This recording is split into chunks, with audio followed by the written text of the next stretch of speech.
नमस्कार विद्यार्थी मित्रांनो, मराठी अभ्यासक्रमातील समास प्रकारामध्ये पहिला भाग आपण अभ्यासलेला की ज्याच्यामध्ये समास, सामासिक शब्द, सामासिक विग्रह सोबतच अव्ययीभाव समास म्हणजे काय ते आपण अभ्यासलेलं।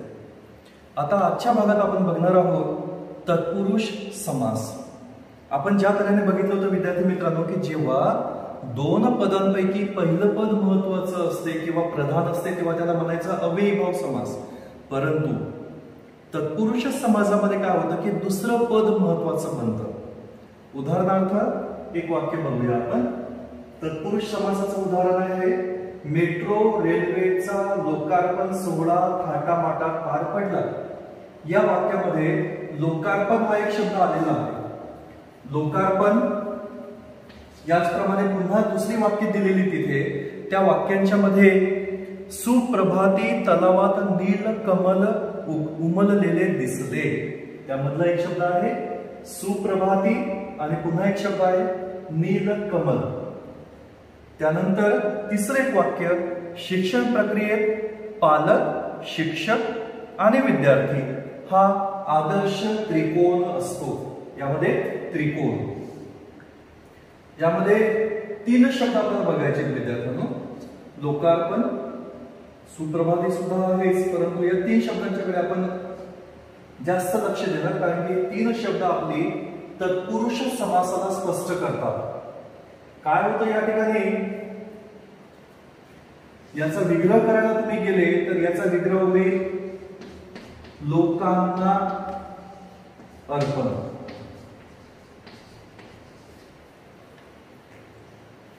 नीलकमल, नील असा कमल आणि त्रिकोण, तीन कोणांचा समूह, तीन कोणांचा समूह। या उदाहरणांच्या मध्ये तुम्हाला लक्षात आलं असेल लोकांना अर्पण, इथे विभक्ती प्रत्यय लागलेला दिसतोय तुम्हाला। जसं प्रथमा, द्वितीया, तृतीया, चतुर्थी, पंचमी, षष्ठी, सप्तमी आणि संबोधन या विभक्ती प्रत्यय, त्याच्यामध्ये एकवचन आणि अनेक वचन। द्वितीयामध्ये सलाते, सलानाते अनेक वचनामध्ये, तृतीयामध्ये ने एशी अनेक वचनामध्ये, निशी, ई ही, पंचम चतुर्थी मध्ये सलाते, सलानाते, पंचमी मध्ये ऊन, ऊन, षष्ठी मध्ये चा, ची, चे, सप्तमी मध्ये त, ई, आ आणि संबोधन मध्ये त्यामध्ये प्रथमामध्ये मुला, जसा एक शब्द मूल घेतला पण त्याचं मुला असं होतं आणि अनेक वचनामध्ये मुलांनो असं त्याचं होतं। तर विद्यार्थ्यांनो अशी जी विभक्ती प्रत्यय असतात ती प्रत्यय या शब्दांना लागलेली असतात। यामध्ये दुसरं पद महत्वाचं असते म्हणून हे तत्पुरुष समासाचं उदाहरण आहे। तत्पुरुष समासामध्ये सुद्धा आपल्याला जी प्रकार अभ्यासायची आहे ती म्हणजे विभक्ती तत्पुरुष, कर्मधारय समास आणि द्विगु समास ही आपल्याला अभ्यासायची आहे। त्यापैकी एक प्रकार इथे तुमच्या स्पष्ट होईल, शब्दाला इथं विभक्ती प्रत्यय लागतो। यानंतर नीलकमल या शब्दाची जेव्हा आपण जेव्हा सामासिक विग्रह केला तेव्हा त्याचा नील असा कमल म्हणजे नील कमल, यामध्ये असा म्हणजे प्रथमेचं त्या ठिकाणी उदाहरण आहे। आणि त्रिकोण, इथं तीन कोणांचा समूह म्हणजे पहिला शब्द जो असतो तो समूह बोधक, म्हणून इथे तीन कोणांचा समूह। अशा तऱ्हेने तत्पुरुष समास कशाला म्हणतात तर ज्या समासातील दुसरे पद महत्वाचे असते व अर्थाच्या दृष्टीने गाळलेला शब्द किंवा विभक्ती प्रत्यय विग्रह करताना घालावा लागतो, त्यास तत्पुरुष समास असे म्हणतात। कशाला तत्पुरुष समास म्हणायचं तर ज्यामध्ये दुसरे पद महत्वाचे असते आणि सोबत अर्थाच्या दृष्टीने गाळलेला शब्द जो असतो तो सामासिक विग्रह करताना तो विभक्ती प्रत्यय त्या ठिकाणी घालावा लागतो, तेव्हा त्याला म्हणायचं आपण तत्पुरुष समास.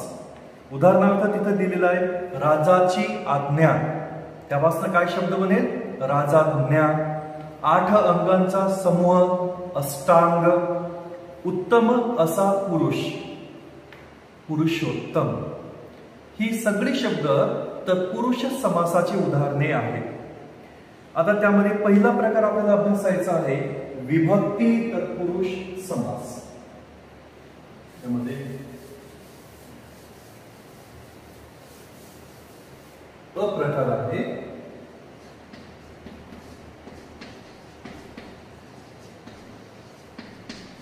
विभक्ती तत्पुरुष समास. यामध्ये काय होतं विद्यार्थ्यांनो की विभक्ती तत्पुरुष समासामध्ये त्याची काही उदाहरणं सुद्धा आपल्याला दिली आहे. लोकप्रिय म्हणजे लोकांना प्रिय. आता बघा तुमच्या पुस्तकामध्ये 118 पेज नंबर वरती तिथं काही शब्द दिले आहेत आणि प्रत्येक ठिकाणी कुठला ना कुठला विभक्तीचा प्रत्यय त्या ठिकाणी जोडण्यात आलेला आहे. त्यावरनं सुद्धा तुम्हाला विभक्ती कशा तऱ्हेने जोडली असते आणि त्याची वैशिष्ट्ये काय आहेत ती स्पष्ट होईल. जसं लोकप्रिय,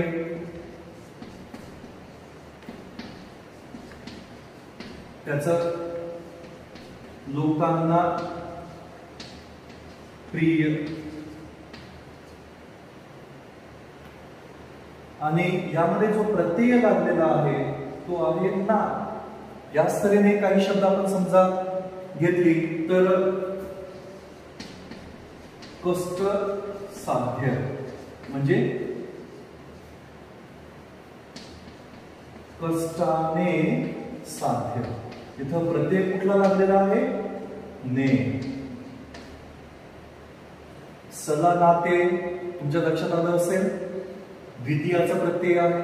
ने एशी तृतीयाचा प्रत्यय आहे. त्यानंतर वनभोजन, यामध्ये वनातील भोजन, यामधला प्रत्यय जो आहे तो तील. या तऱ्हेने इथं प्रत्यय लागलेला आहे तील. अशी दुसरी सुद्धा शब्द आहेत. चोर भय, चोरापासून भय, इथं पासून हा प्रत्यय वापरलेला आहे. नाट्यगृह तर नाट्यासाठी गृह, साठी हा प्रत्यय तिथं वापरलेला आहे.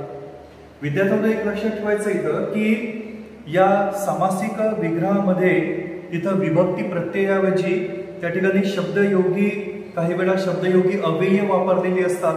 जसं की करिता, प्रित्यर्थ, साठी, पासून, पेक्षा यासारखी काही शब्दयोगी अव्यय वापरलेली असतात. आणि या शब्दयोगी अव्ययांना काही विभक्ती प्रत्ययांच्या मध्ये त्यांना घातलेला आहे. जसं चतुर्थीमध्ये करिता, प्रित्यर्थ, साठी आणि पंचमीमध्ये पासून, पेक्षा. मुळामध्ये पंचमीमध्ये ऊन आणि ऊन असतं, परंतु पासून आणि पेक्षा ही शब्द जे आहेत ती या पंचमी विभक्तीमध्ये घातलेली आहे. जेव्हा सामासिक विग्रह करणार आपण जर त्यामध्ये पासून, पेक्षा वगैरे समजा आला तर त्यावेळेला त्याला पंचमी विभक्ती तत्पुरुष समास असं आपण त्याला म्हणणार. आता या विभक्ती तत्पुरुष समासाची काही वैशिष्ट्ये यावरून आपल्याला जाणवतात. जसं की या सामासिक शब्दातील पहिले नाम, पहिला शब्द जो असतो तो नाम किंवा विशेषण असतो. जसं की लोकप्रिय म्हटलं आपण तर पहिला जो आहे तो इथे एक नाम आहे. कष्ट विशेषण आहे. वन या ठिकाणी नाम आहे. या त्या ठिकाणी एकतर ते नाम असेल किंवा विशेषण म्हणून वापरलेलं असते. यानंतर यामध्ये जेव्हा समासिक शब्दांचा विग्रह केला जातो तेव्हा प्रथम पदाला प्रथमा व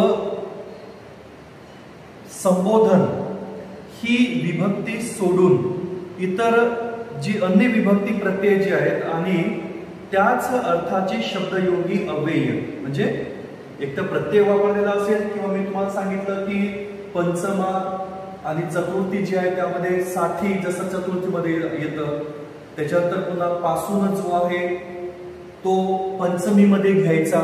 अशा तऱ्हेचे प्रथमा आणि संबोधन ही दोन विभक्ती सोडून बाकीच्या विभक्ती ज्या आहेत द्वितीयापासून सप्तमीपर्यंत त्यांच्यातील विभक्ती प्रत्यय किंवा त्याच अर्थाची कुठली तरी शब्दयोगी अव्यय जी असतात ती जोडून त्या ठिकाणी ती त्यांचा सामासिक विग्रह केला जातो.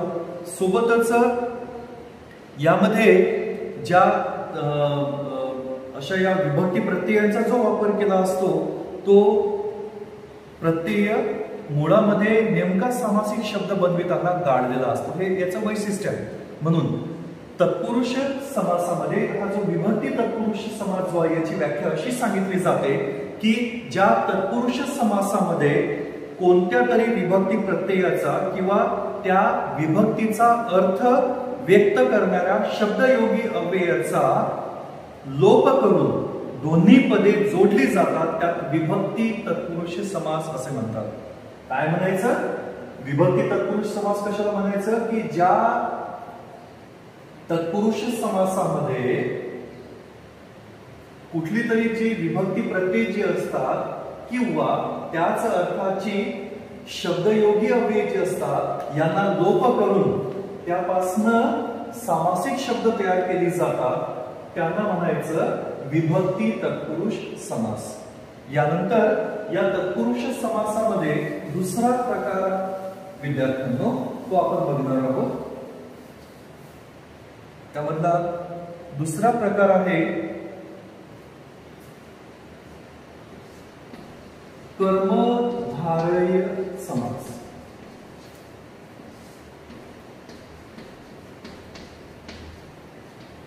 आता कर्मधारय समास म्हणजे काय? यामध्ये कर्मधारय समासामध्ये मी उदाहरण सांगतोय तुम्हाला जशी वाक्य आलेली आहे. गुप्त हे वेषांतर करून खऱ्या माहितीचा शोध घेतात. यामधला शब्द आहे वेषांतर. अशी इतरही शब्द आलेली आहे. वाक्य वास्तविक अतिवृष्टीमुळे ओला दुष्काळ पडला. दुष्काळ.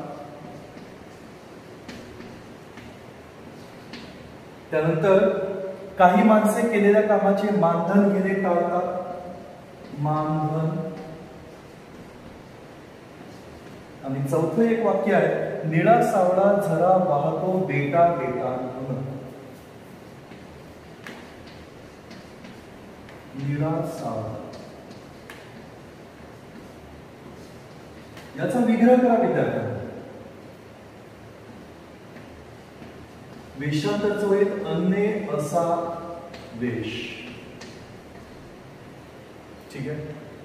दुष्काळ. दू असा काळ म्हणजे दू म्हणजे वाईट. त्यानंतर मानधन. मान हेच धन. आणि निळा सावळा. निळा असा सावळा म्हणजे याचं निळा सावळा असा.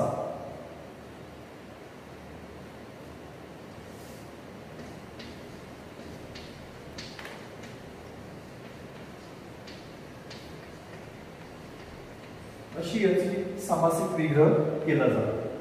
या उदाहरणांच्या वरून तुमच्या लक्षात येईल की याचा विग्रह जेव्हा केला जातो तेव्हा यातील तत्पुरुष समास म्हणजे दुसरं पद महत्वाचं प्रधान असतं. या ठिकाणी तुम्ही सामासिक विग्रह केल्यानंतर यातील दुसरं पद बघा. जसं अन्य असा वेश. वेश. काळ. धन. निळा सावळा. यामध्ये दुसरं पद महत्वाचं परंतु दुसरे पुन्हा वैशिष्ट्य तुम्हाला असं जाणवेल की यामधलं नाम आणि विशेषणाचं स्थान. यामध्ये दोन्ही पदे जे असतात ती एकाच विभक्ती प्रत्ययामध्ये असतात. विभक्ती म्हणजे या ठिकाणी प्रथमा विभक्ती प्रत्ययामध्ये असतात. कारण की प्रथमामध्ये कोणतंही रूप लागत नाही प्रथमा विभक्ती प्रत्ययामध्ये, त्यामुळं त्या ठिकाणी पहिल्याच आपल्या म्हणजे मूळच्या रूपामध्येच ती शब्द येतात. त्यानंतर दुसरं वैशिष्ट्य म्हणजे कधी पहिलं पद जे असतं ते विशेषण असतं, जसं या ठिकाणी अन्य, दू म्हणजे वाईट विशेषण आहे. या ठिकाणी मान हेच धन, मान विशेषण, निळा सावळा दोन्ही इथे विशेषण आहेत. या ठिकाणी पहिलं पद विशेषण असेल किंवा दुसरं पद विशेषण असेल. कधी कधी दोन्ही पदे विशेषण असतात आणि पहिले पद उपमान तर कधी दुसरे पद उपमान असते. म्हणजेच काय उपमान, उपमान म्हणजे ज्याच्याशी तुलना केली असते ते. उपमेय आणि उपमान तुम्हाला माहिती आहे. उपमेय म्हणजे ज्याची तुलना केली जाते ते आणि उपमान म्हणजे ज्याच्याशी तुलना केली जाते ते. आता इथं विद्यार्थ्यांनो कमल नयन, नरसिंह यासारखे शब्द आपण उपमान म्हणून म्हणजे नर असा सिंह, ठीक आहे. कमल नयन म्हणजे कमल रूपी नयन यासारखा आपण यांचा विग्रह करतो. तर उपमान आणि कधी कधी दोन्ही पदेही एकरूप असतात. विद्या धन म्हणजे विद्या रूपी धन. अशा तऱ्हेने कर्मधारय समासामध्ये वैशिष्ट्य आपण सांगू शकतो की दोन्ही पदे ही प्रथमा विभक्तीमध्ये असतात. कधी पहिलं पद विशेषण तर कधी दुसरं पद विशेषण, कधी दोन्ही पदे विशेषण असतात. उपमान या ठिकाणी पहिलं पद उपमान तर कधी दुसरं पद उपमान म्हणून वापरलेलं असेल किंवा आणि दोन्ही पदे जी असतात ती कधी एकरूप असू शकतात. आणि त्यामुळे ज्या समासातील दोन्ही पदे एकाच विभक्तीत म्हणजे प्रथमा विभक्तीत असतात तेव्हा त्याला म्हणायचं कर्मधारेय समास. त्यानंतर तिसरं आपण आता प्रकार बघूया. तत्पुरुष समासातील तिसरं जे आहे ते आहे द्विगु समास. काय म्हणायचं त्याला?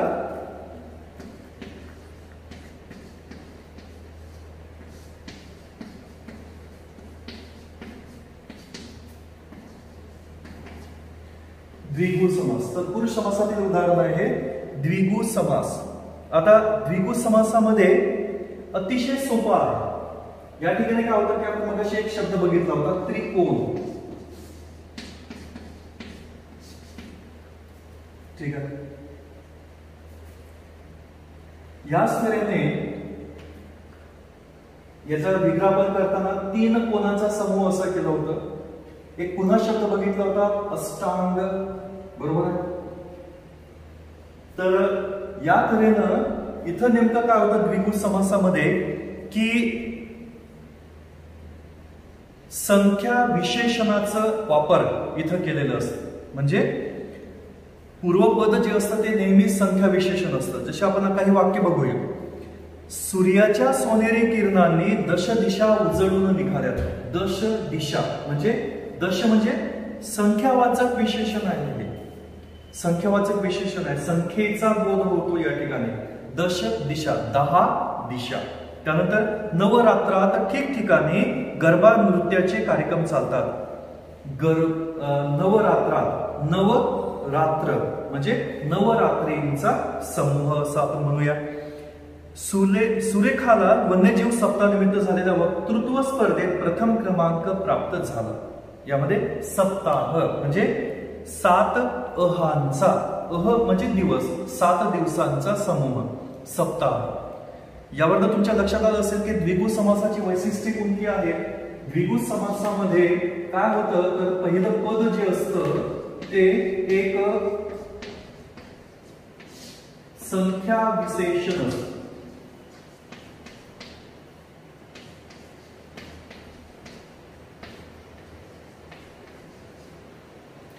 संख्या विशेषण, ठीक आहे. यानंतर दुसरं वैशिष्ट्य म्हणजे हा समास नेहमी एक वचनात असतो.